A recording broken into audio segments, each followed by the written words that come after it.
Hello again, Christian Bradley. We are back for some more rock action. This is the rock that I started on. Well, I guess I started on it last week, but we were working on it this morning. I changed the masks around since you last saw it, so I'll get you caught up here. I've been kind of playing around with some different features in Quixel, and I'll show you what tricks I picked up here as soon as we get this up and running.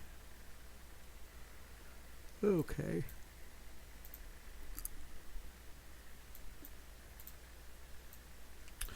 So yeah, if you weren't with us this morning, we took this rock from Blender. It was originally modeled in Blender, a high and a low version. So the high poly was sculpted in Blender. Baked out the ambient occlusion map and the normal map from it. Brought the mesh, the AO map, the normal map, and an ID map, which is nothing more than a solid color. It's only got one material on it, over into Quixel. And we loaded all those up. Had Quixel make the rest of the maps for us. Since then, I've been kind of playing around with it.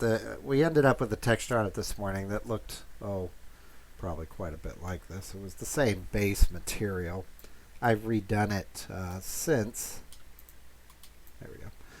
Redone it since. What I really wanted to do is try to capture the moss down in the underlying crevices. And what I found is that some of the Dynamask will do that. That's not really the problem. It's just figuring out which Dynamask really works is just a pain, I think. They're nice. I mean, they work great. And of course, you can adjust any of them. They're just basically like tweaking levels in Photoshop. But I spend a lot of time down here kind of clicking on them. And what I found is easier. Here, let me get this set up and I'll show you. Where was I on this? We were... let's try this one. I'll click the Dynamask. I don't know if this one's going to show up. Oh, that won't work. Okay. There we go. Let's do... Will that work? Oh, I know what we did. We didn't accept the mask down here. Okay, just a second. Let me accept that mask. That's because I logged in here and forgot what I was doing. But see all this painted area, these little green kind of pools? That's all been painted in. So if I go here, and I don't know what effect we're going to get with this because I'm kind of winging it here. But it'll come up here in a second.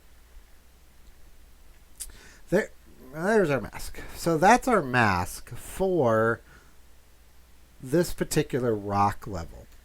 Now, if we go in and paint on that mask, I'm assuming we'll get a lighter color here. I'm guessing. I don't remember what I put in this mask. I'm going to paint with white, and you need to change the color here, not over here in Photoshop. That's what I was trying to do earlier. It doesn't work. Doesn't work. You can use a different brush if you want. I've been using pretty much just this one.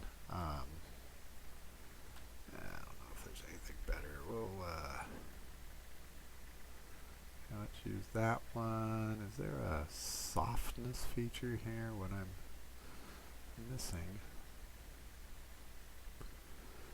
is something that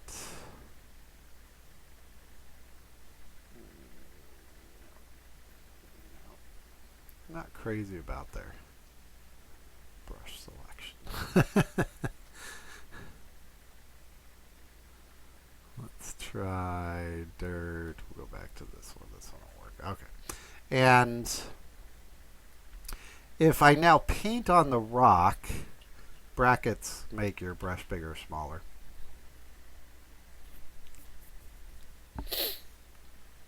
And that's not doing a whole lot. It's actually making it more yellow. That's what the underlying color there is. So what it's doing is it's making more of this one show through. And that's probably not the best one to show off because I bet on the video you're not really seeing too much. So let's accept that mask real quick. And let me hop over to a different one.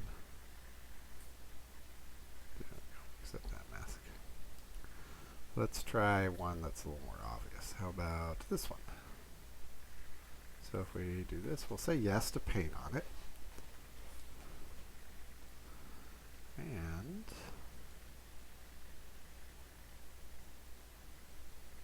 there we go. Okay, you can see our painting tab is on here. That's because you could click this. If you come into this and say no, when you come into the layers area here, or the Dynamask area, you can just click that button and it will kick in. And we don't want to paint with black. We want to paint with white, probably, unless you've inverted the mask. There we go. That one's a little bit more obvious. So what this is going to do is lighten the edges wherever I paint with it. Now I'm painting with a Wacom tablet, so it should, if I have this on, yeah, that's on. That little guy there should allow me to kind of scrub around the edges here. So watch this area right there. If I push really hard, I can lighten it up.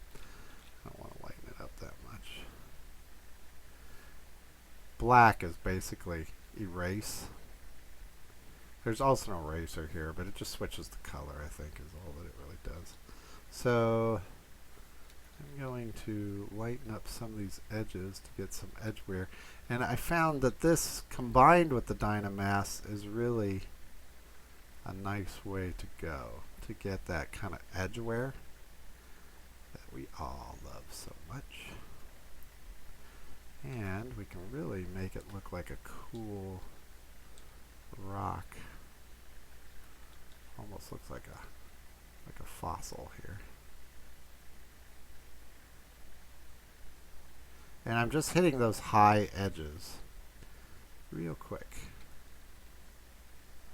You can't go wrong. It's a rock after all.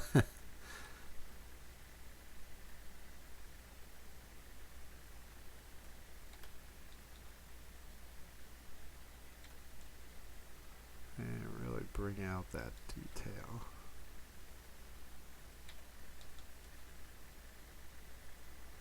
Show off all that work we put into our rock. Yeah, that's pretty good. And when you're all done with that, you just accept the Dynamask. Just say accept the mask. And it will bake all that down for you and combine it into the proper mask. Then it kicks out these maps. So the Dynamask itself isn't a mask, or it's not an image within Quixel. It is used to kick out the different maps, and you can see that's my what is that? That's my roughness map. There's my normal map, which you can see has all this kind of micro texture built into it. That's come from Quixel itself. That's obviously my albedo or diffuse map.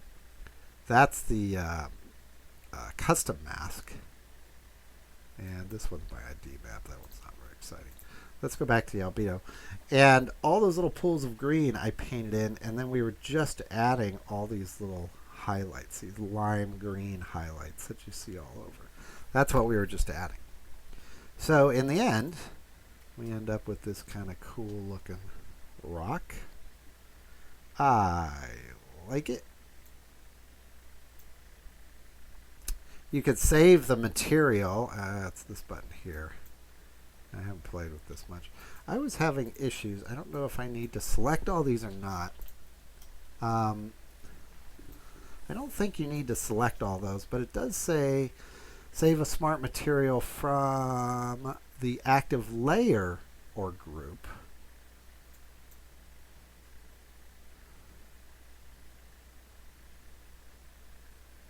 We could also zip these up if we wanted to. But so if I say save smart material, call this Big Mossy Rock 3.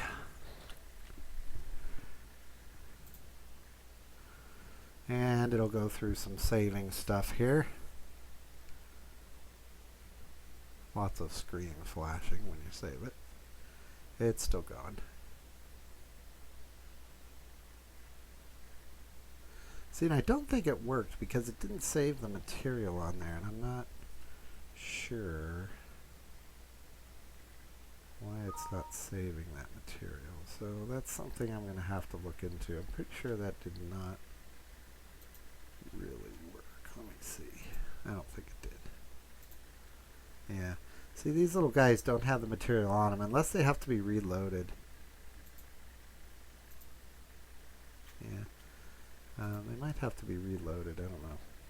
I'll play with that later. Oops.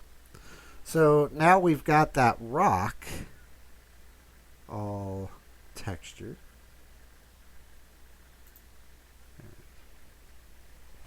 With some real nice highlights on it. Very nice rocky surface on it. I've got the light kind of turned down right now.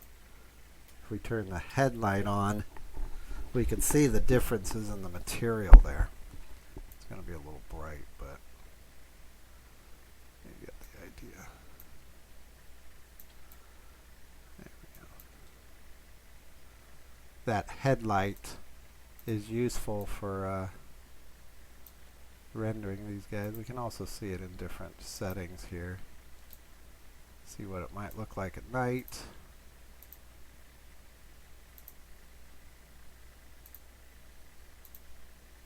There's what it would look like in UDK, except that its line intensity is way down on it. There you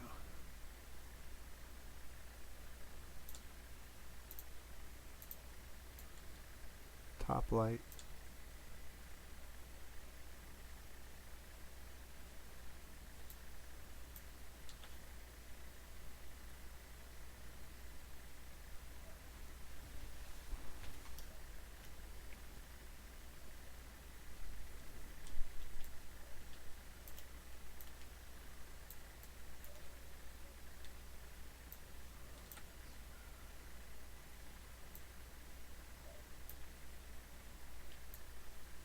I forgot what the move light key was. That's not it. Q. It's somewhere over here on this side of the keyboard. No? Yeah. There's the. I could just put the light spin on it. There's a way to move that light around, obviously. I've just forgotten what it was. Haven't used it too much. But it's a pretty nice looking rock that we ended up with.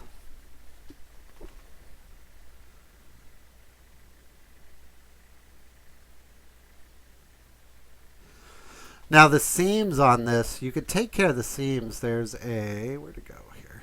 There's a fix seams button in here that sort of does a pretty good job. I've lost it now. Well, I don't remember where it is.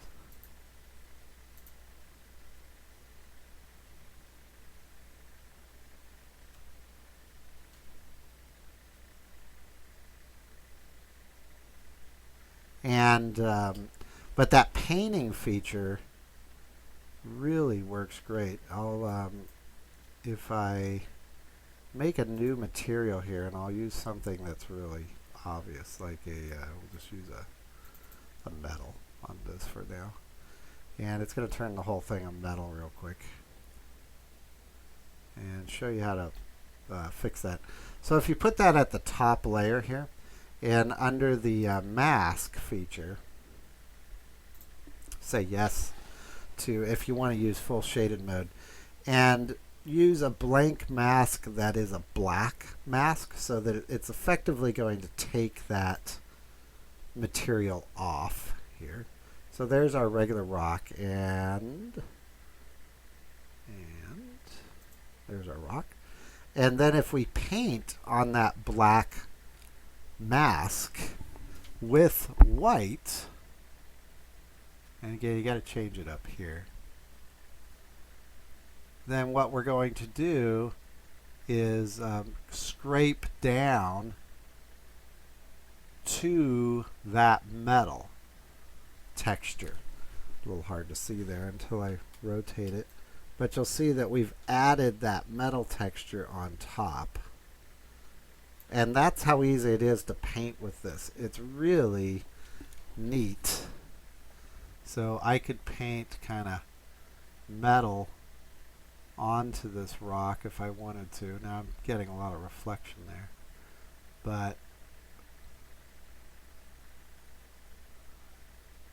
so if I wanted, say, gold to be in this rock, I could then just change the color of this to, I don't know what will work here. We'll try like a gold texture. That's pretty ugly. How about that? That's a little better.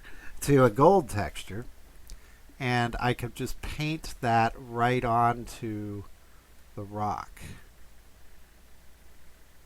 Just like you're really just painting it. And if you want the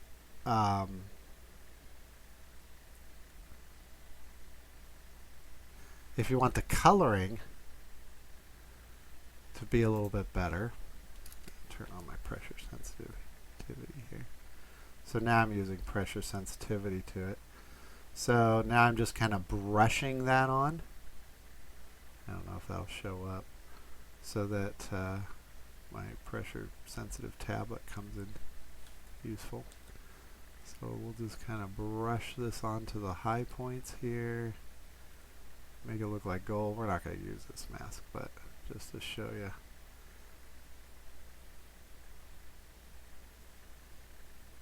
So say something like that. And then you could still use your mask controls over here on that particular mask. So something like ambient occlusion, I can bump that up. And we'll use curvature map. That's probably a good one. And we can affect what we just painted on there. You can also blend them. So what would be a good one, maybe? Yeah, you can see there's where we just painted it. And if we do, I don't know what will work here. Say an overlay. I don't think overlays looking very good. How about lighten? Lighten did pretty good. What about linear dodge? Yeah, you can see now we're starting to make that mask, and it starts to break it up and use the different the different bumps and normal map features that are already built into it. So if I accept that mask, you can see that's where we just painted on the model. And we put that gold leaf paint texture. Now I don't want that on there, obviously, so I'm just going to delete that mask. And it's going to undo everything we just did. And we're back to our usual rock. So it's a pretty neat feature. I've not really mastered it yet.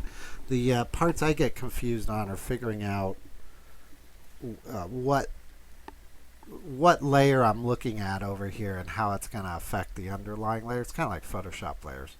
Sometimes you just kind of have to play with them to get it to work. But overall, pretty nifty. Nifty little trick. Let's, since we've got time, let me save my maps here real quick. I forgot where I saved my maps.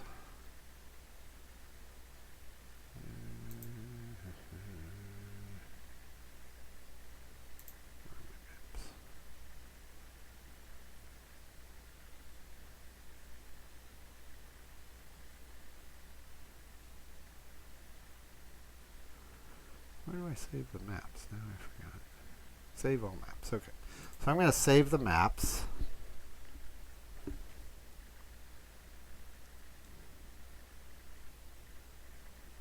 So those maps are now saved. Now it saves them in the folder by default wherever it opened this from.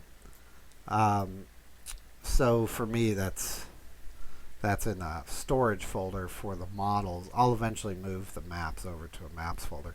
It also stores them as these PSD files. So if you want to open this again, you can, where is it? You can save the project, and that'll open up.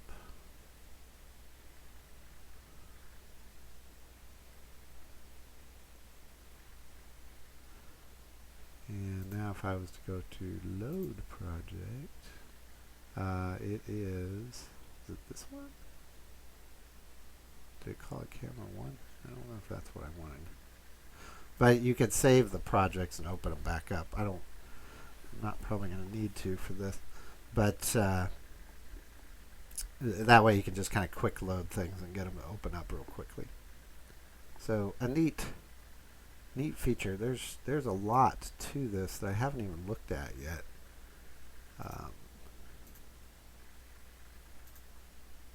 There's my normal map. I don't know what happened right in there. Got all screwy.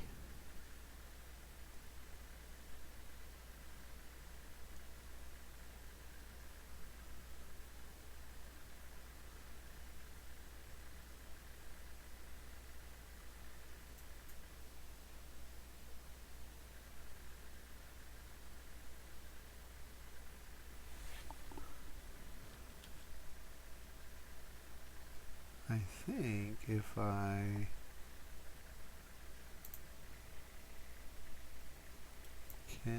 just figured out how to save my material. If I do that and I put all that in a group, yeah, I think this now I can save as my smart material. I bet you that's how it's done. Let's see.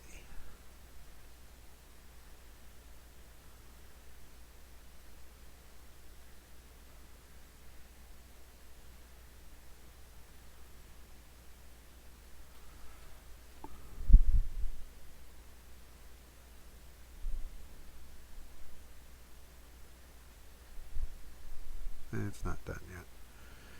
It's still clunking around, doing its thing.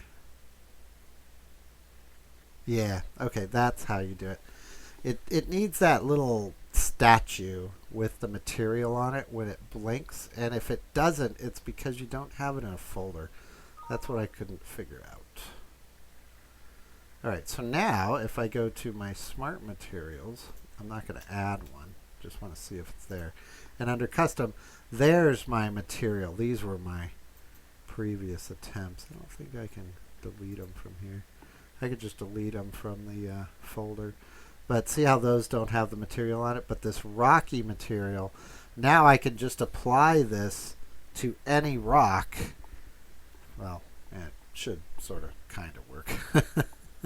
It depends on the shapes of the rock, basically. But pretty nifty feature, and I don't think that's something I don't know. I don't know if it keeps the painted mass in this or not. I don't think it does. That I don't know. I'll have to look into that.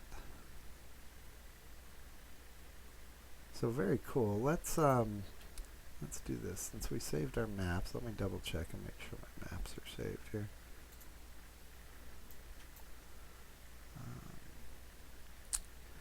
Where did I put these?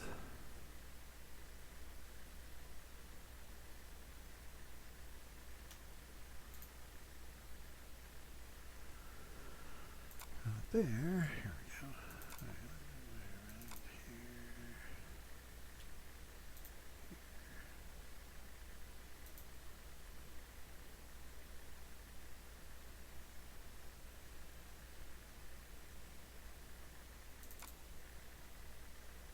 It's interesting. I'll open these up here real quick for you to see. But these are the bakes that it makes. So that's its object space normal map. And it gets that when it bakes initially. So now it has its own baking engine built in. So where you used to have to bake this in X normal, now it will do it itself. And it does a great job of it. Here's the gradient map. And that's how it tells what's up and down along with the object space normal maps. Here is the curvature map, which is a tricky map to get. They're usually pretty subtle, but you can see all these little dark edges are the creases in the model. And it uses that information to determine where to put some of this stuff that it calculates. This is the normal map that I originally gave it. And the new normal map is, we can get to it from over here. There's the new normal map. You can see all that kind of micro detail that's in there too. So, some neat stuff that they've added to this. I really like this program. It does take some getting used to, though. It's a lot like Photoshop layers. It's just kind of Photoshop layers on steroids. So there's a lot going on within the layers, kind of layers within layers, of how it works, and it can be a little confusing keeping track of what's where. That's what I'm still getting used to. But if you know what you want on a texture, like I wanted moss in those crevices, that painting feature certainly gives you an easy way to do it.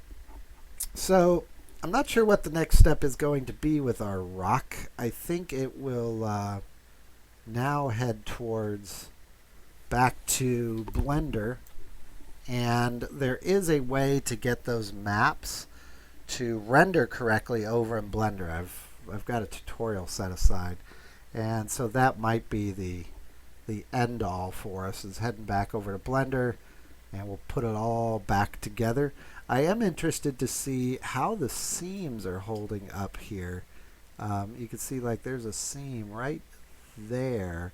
Now the textures aren't going to be perfect on the seams because they're running across that UV map. There isn't really any magic way for Quixel to know exactly where the seams are. There was a fix seams button here, and I don't know if that had to do with lighting or not, and now I can't find it.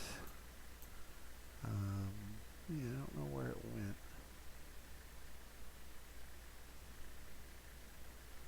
Let me check something out quick.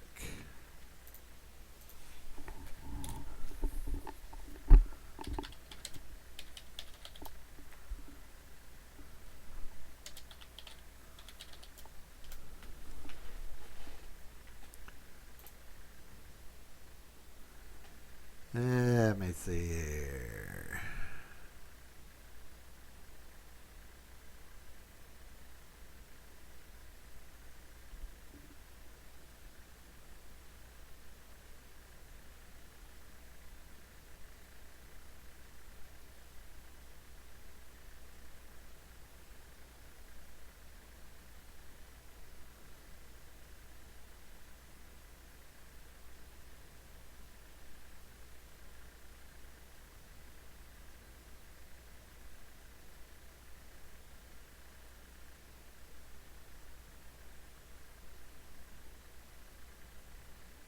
Yeah, so as of right now, Quixel doesn't have a way to magically paint out the seams. Now, painting the seams out from the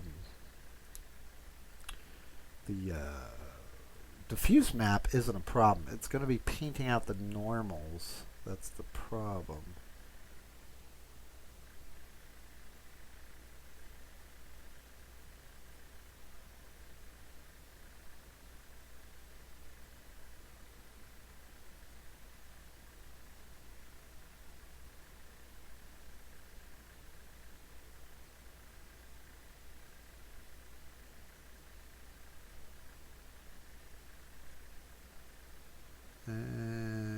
As far as I know, it doesn't. I'm looking now.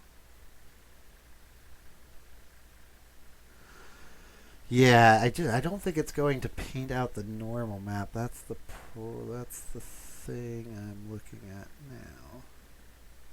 Yeah, we'll have to play with that. That'll probably be the next round on this guy. But for the time being, we got ourselves a pretty good rock. We will head back over into Blender in the next series with our rock here, and we'll put it all back together over there. So overall, a pretty nifty way. Now, my hope is that now I can quickly sculpt a rock or 2, 3 more over in Blender, bring them into Quixel, apply this same smart material, have it behave the way I want, paint in the moss quickly using the Dynamask, and then export it out and be done. That's my hope. we'll see. I'm not sure how that will work until we try. So coming up here in the next couple days, now we've got New Year's at the end of the week. So we've got another little bit of a reduced schedule here. We've got, let's see, tomorrow, Tuesday at 10 a.m. Pacific, we've got the UV editor. So we're going to review the UV editor and some tricks over in the UV editor. At noon tomorrow Pacific time, we've got baked textures. I don't think that's something we've covered before, and that's how I baked out the textures for this rock or other objects. And we'll focus mainly on the normal maps. No, sorry, that's the next day. We'll focus mainly on the ambient occlusion maps, because that's a good one to kind of test out, and then I'll point you towards the other maps that you can bake. And then Wednesday at 2 o'clock Pacific Standard Time, we've got creation of normal maps, and that one will be doing the baking of the normal maps over in Blender. And then Thursday, Friday will be off. I'm gonna be on a short trip, but let's see. Yeah, then we're back Monday. And then we're back pretty much on a regular schedule after the holidays. So, pretty fun stuff coming up quickly. Thanks for watching today, folks. Our rock is looking pretty good. We'll be back tomorrow. Bye-bye.